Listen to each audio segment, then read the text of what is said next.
కిరికిరి మాటలు మాట్లాడి ఈ కారు కూతలు కూసి ఏదో చేస్తామనుకుంటే నడవదిగా. ఈ ఏళ్ళ దాకా వేరే కథ, రేపటి నుంచి వేరే తోలు తీస్తాం ఎక్కడికక్కడ.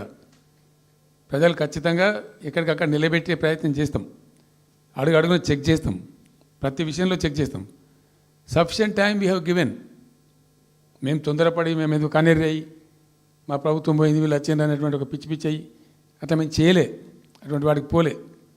ఇష్యూల మీద పోరాడుతున్నాం, ఒకే ఫీజు రియంబర్స్ మీద పోరాడుతున్నాం, ఇంకోటి పోరాడుతున్నాం, రకరకాల భూదందాల మీద, దోపిడీ మీద, చెర్ల మీద, చెర్ల మీద పోరాడుతున్నాం. పార్టీ కొట్లాడుతున్నది, తప్పదు కాబట్టి కొట్లాడుతాం.